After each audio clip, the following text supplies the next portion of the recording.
Hi, I'm Putri, and today I'm making a video on how to apply to graduate school. So as you may know, if you follow my Instagram account, I've been applying to graduate school since my graduation, which was in September, and I decided to make a video on it just in case some of you are planning to go to graduate school or are still thinking on applying to graduate school, or if you're just confused about everything. So here it is. So without further ado, let's start.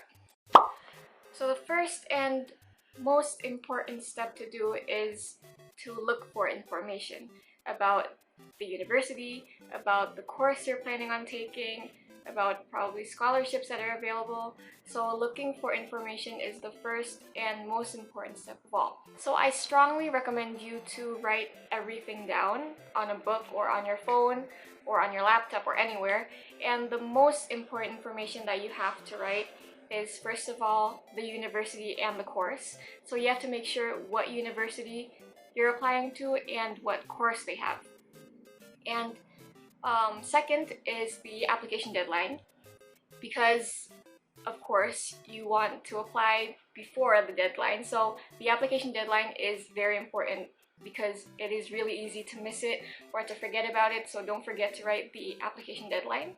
And then the application requirements, because each university, depending on the university itself or where the university is, which country it's from, the requirements vary. So there might be slight differences about the requirements, so make sure to write everything down for each university you apply to. Okay, talking about requirements, there are usually 5 main requirements needed for applying to graduate school. First of all is your transcript and diploma, which is number 1 and number 2. So your transcript and diploma has to be in English. Note that it has to be in English. So ask your university or your faculty about an English transcript or an English diploma, whether they have it or not. So the third one is your English language requirement. So applying to universities for graduate school, you have to have an English language requirement. The 2 main English language requirements are IELTS and also TOEFL IBT. So for IELTS, you can take either the computer-based or the paper-based, and for TOEFL IBT, I'm not really sure, but the IBT itself stands for internet-based test, if I'm not mistaken. So it's an internet-based test. So you can choose whichever you want. It depends on your style of studying, so you really have to look up what IELTS is and what TOEFL IBT is, just to make sure the test suits you. So I took a computer-based IELTS test. And also for universities in the United States, they prefer TOEFL IBT compared to IELTS. So again, make sure what your university or what the university you're planning on applying to wants. Fourth is recommendation letter. So some universities require a recommendation letter and some universities don't. So you have to again make sure what the university you're applying to wants. In my experience, there are 3 types of recommendation letters. The first is that they don't ask for recommendation letters at all, so you don't have to worry about it. And the second is that they will contact the person giving you recommendation directly. So all you need to do is input the person's or your lecturer's or your professor's name, email, and position in the faculty, and later on the university will directly contact them. But of course you have to talk to your professor or your lecturer about it. And the third type is an actual recommendation letter. So you have to directly go to your lecturer or professor, ask for a recommendation letter, and then ask them to sign it. Then you have to scan it and then upload it later on while applying for university. So those are the types I know.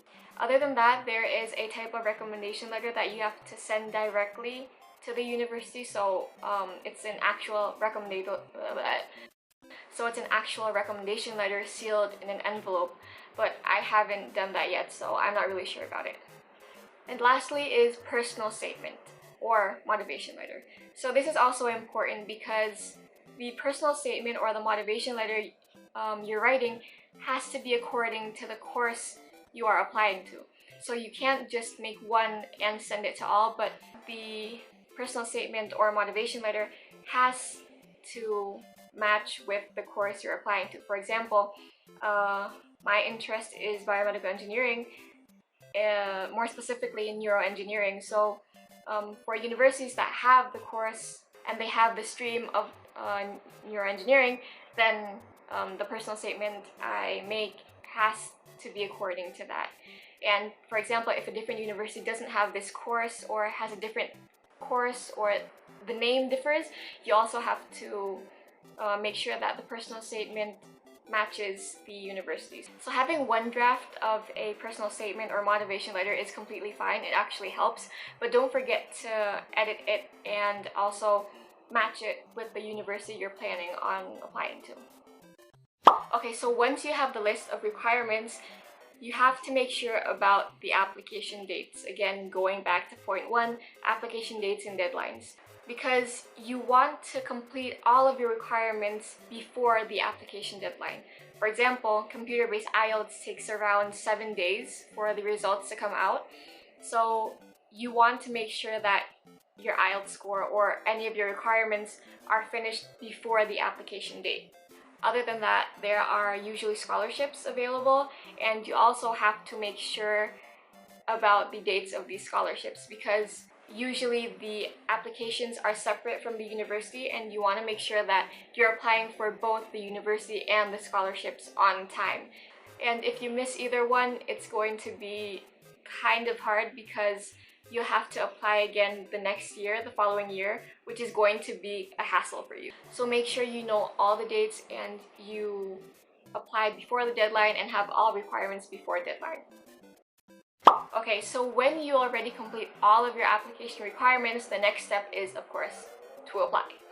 Now, usually each university has a different site for application, so make sure you get the right site and make sure you use the same email for all of your applications, because it's going to be a mess for you if you use different emails, and if you can, use your university email.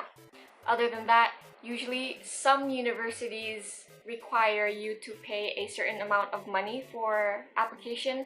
For example, application at University of Melbourne requires you to pay around, if I'm not mistaken, 100 Australian dollars for the application fee, and for University of Groningen you have to pay around 70 euros, while at ICL you don't have to pay any money. So make sure that you know about this information before you apply, because if you apply and you don't pay that certain amount of money, your application won't be assessed by the committee.